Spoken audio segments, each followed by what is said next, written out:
प्यारे बच्चों, मैं हूँ रुचिका सैनी, आपकी व्यवसायिक अध्ययन की अध्यापिका। और आज हम अपना चैप्टर 1 जिसका सेकंड पार्ट हम यहाँ पे शुरू करने जा रहे हैं। तो चलिए शुरू करते हैं मेरे साथ जोर और शोर से। तो देखिए, सबसे पहले महत्वपूर्ण प्रश्न के साथ शुरुआत करते हैं कि व्यवसाय की अवधारणा को समझाइए, यानी कि व्यवसाय के अर्थ को हमें यहाँ पे समझाना है। व्यवसाय शब्द की व्युत्पत्ति व्यस्त रहने से हुई है, यानी कि व्यस्त रहना ही व्यवसाय कहलाता है। अतः व्यवसाय का अर्थ व्यस्त रहना है। तथापि विशेष संदर्भ में व्यवसाय का अर्थ ऐसे किसी भी धंधे से है जिससे लाभार्जन हेतु लाभार्जन, हम व्यवसाय व्यस्त रहते हुए हमें क्या प्राप्त करना है? लाभ प्राप्त करना है। हेतु व्यक्ति विभिन्न प्रकार की क्रियाओं में नियमित रूप में संलग्न रहते हैं। वे क्रियाएं अन्य लोगों की आवश्यकताओं की संतुष्टि हेतु वस्तुओं के उत्पादन, क्रय विक्रय या विनिमय विनिमय और सेवाओं की आपूर्ति से संबंधित हो सकती है। यहाँ पे हम गतिविधि देख लेंगे कि वस्तु विनिमय प्रणाली वस्तुओं या सेवाओं के एक समूह के और वस्तुओं या सेवाओं के दूसरे के समूह के साथ आदान प्रदान करने का एक पुराना तरीका है। जी हाँ, आपका प्रश्न बनता है कि यहाँ पे वस्तु विनिमय प्रणाली किसे कहते हैं। तो सबसे पहले तो ये एक पुराना तरीका है जिसके अंदर हम वस्तुओं और सेवाओं का आदान प्रदान करते हैं।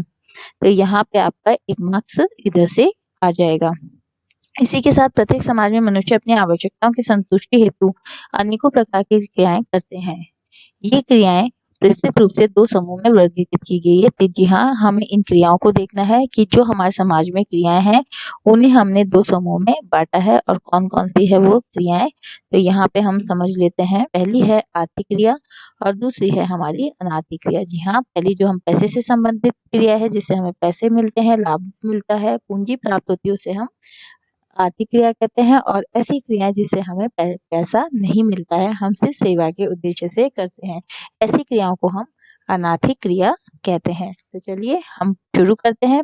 आर्थिक क्रियाएं वह क्रियाएं हैं, तो आपसे क्वेश्चन में पूछा जाएगा एग्जाम में कि आर्थिक क्रियाएं किसे कहते हैं। तो आपको लिखना है आर्थिक क्रियाएं वह क्रियाएं हैं जिनके द्वारा हम अपने जीवन यापन के लिए धन कमाते हैं। जी हाँ, आर्थिक क्रिया ऐसी क्रिया को कहते हैं जो कि हम जीवन यापन के लिए कुछ पैसा कमाते हैं। जैसे मान के चलिए हमने दुकान खोल ली है, या फिर हमने वस्तुओं का उत्पादन किया है, या फिर हम किसी को कुछ सेवाएं उपलब्ध करा रहे हैं, जैसे डॉक्टर की क्रिया, या फिर वकील की क्रिया, या फिर एक शिक्षक की क्रिया। इन सभी क्रियाओं से हमें धन प्राप्त हो रहा है और हम क्या कर रहे हैं? यहाँ पे आर्थिक क्रिया कर रहे हैं। जबकि अनार्थिक क्रिया किसे कहते हैं? अनार्थिक क्रियाएं प्रेम वश या फिर सहानुभूति के द्वारा या भावुकता के वश या फिर देशभक्ति आदि के लिए की जाती है। इन सभी से हमें कोई धन प्राप्त नहीं होता, ये सिर्फ हम अपनी इच्छा के अनुसार करते हैं। इस क्रिया को हम अनार्थिक क्रिया कहते हैं। उदाहरण के लिए, एक श्रमिक द्वारा फैक्ट्री में काम करना, एक डॉक्टर द्वारा अपने क्लिनिक में कार्य करना, एक प्रबंधक द्वारा अपने कार्यालय में यानी कि ऑफिस में काम करना, तथा एक शिक्षक का विद्यालय में अध्यापन कार्य कराना आदि, ये सब जीविका उपार्जन के लिए कार्य कर रहे हैं। तो ये सब कैसी क्रिया हैं? आर्थिक क्रिया है। तो आपको यहाँ पे आर्थिक क्रिया के काफी सारे उदाहरण दिख गए हैं। इसी के साथ साथ दूसरी ओर एक गृहिणी द्वारा अपने परिवार के लिए भोजन पकाना, एक वृद्ध व्यक्ति को सड़क पार कराने में एक बालक द्वारा सहायता करना, ये सब अनार्थिक क्रिया यहाँ की। ये सिर्फ प्रेमवश और सहानुभूति के द्वारा की गई क्रियाएं हैं। इनसे किसी भी प्रकार के धन की प्राप्ति नहीं हो रही है, इसलिए ये क्रियाएं अनार्थिक क्रियाएं कहलाती है। तो यहाँ पे हम बात करते हैं हमारे कॉमर्स की। कॉमर्स में हमें सिर्फ आर्थिक क्रियाओं का ही अध्ययन करना है। तो चलिए हम यहाँ पे आर्थिक क्रियाओं को देख लेते हैं। सबसे पहले आर्थिक क्रियाओं को भी आगे तीन श्रेणियों में विभाजित किया गया है, और ये तीन श्रेणियां हैं। पहली है हमारी व्यवसाय। तो जी हाँ, तीन श्रेणियों में पहला है हमारा व्यवसाय, दूसरा है हमारा यहाँ पे धंधा, और तीसरा है हमारा यहाँ पे रोजगार। अतः व्यवसाय को एक आर्थिक क्रिया के रूप में परिभाषित किया गया है। तो हमारा व्यवसाय क्या है? एक आर्थिक क्रिया है, क्योंकि इसके माध्यम से हम व्यस्त रहते हुए धन प्राप्त कर रहे हैं, जिसमें वस्तुओं का उत्पादन व विक्रय तथा सेवाओं को प्रदान करना सम्मिलित है। इसमें वस्तुओं का उत्पादन भी होता है, इसमें उसका वस्तुओं का विक्रय भी हो रहा है, और साथ ही साथ में सेवाओं को प्रदान भी किया जा रहा है। ये सब व्यवसाय का हिस्सा है। उपरोक्त क्रियाओं का मुख्य उद्देश्य समाज में मनुष्य की आवश्यकताओं की पूर्ति करके धन को कमाना है। तो जी हाँ, इस तरीके से व्यवसाय हमारी आर्थिक क्रिया में शामिल हो जाता है। इसी के साथ साथ हम आगे व्यवसाय क्रियाओं की विशेषताओं को पढ़ लेते हैं। जी हाँ, व्यवसाय क्रियाएं जो भी की जाती है उनकी क्या क्या विशेषताएं हैं। सबसे पहली विशेषता है ये एक आर्थिक क्रिया है। जी हाँ, एक ऐसी क्रिया होनी चाहिए, ये आर्थिक होनी चाहिए, ना कि अनार्थिक। व्यवसाय को एक आर्थिक क्रिया समझा जाता है क्योंकि यह लाभ कमाने के उद्देश्य से या जीवन यापन के लिए की जाती है, न कि प्रेम के कारण या मोह, सहानुभूति या किसी अन्य भावुकता के कारण की जाती है। दूसरी विशेषता है हमारी आर्थिक क्रियाओं की कि वस्तुओं और सेवाओं का जो हम उत्पादन यहाँ पे करते हैं और साथ ही साथ उनकी प्राप्ति भी करते हैं। वस्तुओं को उपभोक्ताओं के उपभोग के लिए सुलभ कराने से पूर्व व्यावसायिक इकाइयों द्वारा या तो उनका उत्पादन किया जाता है या फिर उनका क्रय किया जाता है। या तो उत्पादन करेंगे, जैसे मान के चलिए आप एक दुकानदार हैं या फिर आप केक की दुकान खोल के बैठे हैं। यहाँ पे यदि कोई उपभोक्ता आता है और आपसे केक मांगता है तो आप उसे केक का उत्पादन करके यहाँ पे देते हैं। तो इसमें आपका क्या शामिल हो गया? उत्पादन। या फिर आप एक दुकानदार हैं जो कि आप यहाँ पे केक का उत्पादन नहीं कर रहे, किसी अन्य दुकान से केक को खरीद के आप अपने उपभोक्ता किसी अन्य दुकान से खरीदते हैं और फिर आप यहाँ पे अपने उपभोक्ता को वो केक प्रदान करते हैं। तो ये इस प्रकार से प्राप्त करके वस्तुओं को या फिर उत्पादन करके, ठीक है, या तो क्रय करके या फिर उत्पादन करके यहाँ पे व्यवसाय किया जाता है। अतः प्रत्येक व्यावसायिक इकाई जिन वस्तुओं में व्यापार करती है उनका या तो स्वयं उत्पादन करती है या आपूर्ति करने के लिए उत्पादकों से प्राप्त करती है। वस्तुएं या तो उपभोक्ता वस्तुएं हो सकती है जो प्रतिदिन काम करती है। अब वस्तुएं कैसी बेचेंगे? उपभोक्ता वस्तुएं। उपभोक्ता वस्तुएं कौन सी होती है? यहाँ पे चीनी है, पेन है, नोटबुक है।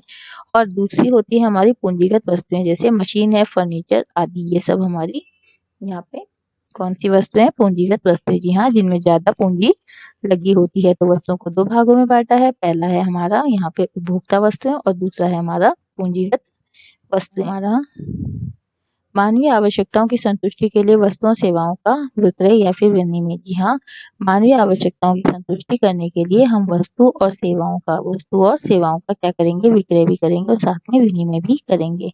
प्रत्यक्ष या अप्रत्यक्ष रूप से व्यवसाय में मूल्य के बदले वस्तुओं सेवाओं का हस्तांतरण व विनिमय सम्मिलित है। यदि वस्तुओं का उत्पादन उत्पादक द्वारा स्वयं के उपभोग के लिए किया जाता है तो ऐसी क्रिया व्यवसायिक क्रिया नहीं कहलाती। जी हाँ, कहने का मतलब है यदि वस्तुओं का उत्पादन व्यवसाय इसलिए कर रहा है कि वह सिर्फ और सिर्फ खुद की ही आवश्यकता की पूर्ति करे तो ये व्यवसाय क्रिया नहीं कहलाएगी। मान के चलिए आपने कोई ऐसी दुकान खोली है, आपने कोई रेस्टोरेंट खोला है जो कि आपके रेस्टोरेंट के अंदर जो भी मेन्यू में खाना है वो आप खुद ही खा जाते हैं, तो यहाँ पे आपका रेस्टोरेंट व्यवसाय क्रियाओं में शामिल नहीं होगा। लेकिन यदि आप दूसरों के लिए इस खाने को बनाते हैं तो इसे हम व्यवसाय क्रिया में सम्मिलित करते हैं। जैसे घर में परिवार के सदस्यों के लिए भोजन पकाना व्यवसाय नहीं है, लेकिन किसी रेस्टोरेंट में अन्य व्यक्तियों को बेचने के लिए भोजन पकाना व्यवसाय में शामिल है। इस प्रकार व्यवसाय की यह आवश्यक विशेषता है कि वस्तुओं या सेवाओं का क्रय विक्रय या फिर विनिमय होना आवश्यक है। इसी के साथ में आगे बढ़ते हैं। नियमित रूप से वस्तुओं सेवाओं का विनिमय। जी हाँ, विनिमय एक बार होना नहीं चाहिए, विनिमय बार बार होता रहना चाहिए। यानी आपकी वस्तुओं सेवाओं का उत्पादन लगातार और साथ ही नियमित रूप से विनिमय भी होना चाहिए। व्यवसाय की एक विशेषता यह है कि इसमें नियमित रूप से वस्तुओं सेवाओं का लेन देन होता है। एक बार का क्रय या विक्रय साधारणतः व्यवसाय नहीं कहलाता। उदाहरण, यदि हम एक बार क्रय विक्रय कर रहे हैं, यानी हम अगर अपना कोई सामान बेचते हैं एक बार, तो वो व्यवसाय नहीं कहलाता है। लेकिन यदि हम सामान को बार बार बेच रहे हैं, क्रय भी कर रहे हैं, विक्रय भी कर रहे हैं, तो वो व्यवसाय कहलाता है। जैसे यदि कोई व्यक्ति अपना घरेलू रेडियो चाहे लाभ पर ही बेचे मगर वह व्यवसाय क्रिया नहीं कहलाएगी। लेकिन यदि वह अपनी दुकान पर या फिर घर से नियमित रूप से रेडियो को बेचता है तो ये एक व्यवसाय क्रिया कहलाएगी। यानी व्यवसाय में नियमितता का होना जरूरी है, निरंतरता का होना जरूरी है, यानी कि प्रॉफिट गेनिंग। प्रत्येक व्यवसाय क्रिया लाभ के रूप में आय अर्जित करने के उद्देश्य से की जाती है। जी हाँ, सबसे पहला व्यवसाय के अंदर जो उद्देश्य है वो है हमारा लाभ को कमाना। बिना लाभ कमाए कोई भी व्यवसाय लंबे समय तक कार्य नहीं कर सकता है। इसलिए व्यवसायकर्ता विक्रय की मात्रा बढ़ाकर या लागत कम करके अधिकतम लाभ कमाने का हर संभव प्रयास करता है। और व्यवसाय का मुख्य उद्देश्य क्या है कि यहाँ पे हम लाभ भी कमाए तो कैसा कमाएंगे? अधिकतम लाभ कमाएंगे। और ये कब होगा? जब हम अपने विक्रय यानी कि बेचने की मात्रा को बढ़ा देंगे और साथ ही साथ हमारी जो लागत है, कॉस्टिंग है, उसे भी हम कम रखेंगे। तो क्या होगा? यहाँ पे हमारा लाभ अधिकतम होगा और यही व्यवसाय का उद्देश्य होना चाहिए। इसी के बाद है प्रतिफल की अनिश्चितता। प्रतिफल यानी जितने भी हमने व्यवसाय में कार्य किए हैं उनके रिजल्ट में हमें क्या मिला है। तो जो रिजल्ट होगा हमारे कार्यों का वो कैसा होता है? अनिश्चित होता है। हो सकता है हमें हानि भी हो जाए, हो सकता है हमें व्यवसाय में लाभ भी हो जाए। तो देखिए, प्रतिफल की अनिश्चितता से तात्पर्य व्यवसाय क्रियाओं के संचालन से एक निश्चित समय में होने वाले लाभ की अस्थिरता है। और व्यवसाय में क्या होता है, लाभ तो प्राप्त होगा ही या फिर नहीं भी होगा, लेकिन यदि लाभ प्राप्त होता है तो भी वो कैसा होगा, अस्थिर होगा, यानी कभी ज़्यादा होगा, कभी कम लाभ होगा। प्रत्येक व्यवसाय में परिचालन हेतु कुछ धन यानी कि पूंजी के विनियोग की आवश्यकता होती है। व्यवसाय में विनियोजित पूंजी पर लाभ पाने की आशा तो होती है, लेकिन ये निश्चित नहीं होता कि लाभ कितना होगा, यानी हम जो भी पूंजी लगा रहे हैं हम ये उम्मीद करते हैं कि हमें अच्छा लाभ प्राप्त हो, लेकिन ये अनिश्चित है, क्योंकि हमेशा लाभ की मात्रा अनिश्चित होती है, कभी ज्यादा होती है या कभी कम होती है, और हो सकता है लाभ ना होकर हानि भी हो जाए, बल्कि सतत प्रयासों के बावजूद भी हानि की आशंका सदैव बनी रहती है। इसके बाद हमारा आता है जोखिम तत्व। जोखिम एक अनिश्चितता है जो व्यवसायिक हानि की ओर इंगित करती है, जिनका कारण कुछ प्रतिकूल या अवांछित घटक होने से है। जोखिम यानी कि रिस्क, और जोखिम कब होता है, जब हमें किसी चीज के बारे में पता नहीं होता। तो व्यवसाय हमेशा भविष्य को लेकर वस्तुओं सेवाओं का उत्पादन करता है, लेकिन भविष्य तो अनिश्चित है। इसी वजह से हमारे व्यवसाय में जोखिम पाया जाता है, क्योंकि हमें नहीं पता है कि भविष्य में क्या होने वाला है। जैसे पहला आपको पता है कि अगर उपभोक्ताओं की पसंद या फिर फैशन में परिवर्तन हो जाता है तो भी जोखिम होता है।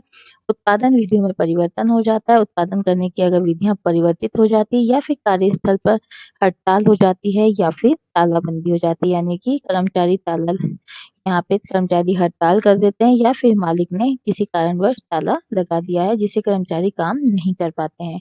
बाजार प्रतिस्पर्धा की वजह से आग, चोरी, दुर्घटना, प्राकृतिक आपदा आदि कई कारण है जिसकी वजह से जोखिम होता है और हमारे व्यवसाय को हानि पहुंचती है। कोई भी व्यवसाय जोखिम से अछूता नहीं रहा है। कहने का मतलब है कि व्यवसाय में जोखिम एक आवश्यक अंग है और कोई भी जोखिम के बिना व्यवसाय नहीं किया जा सकता।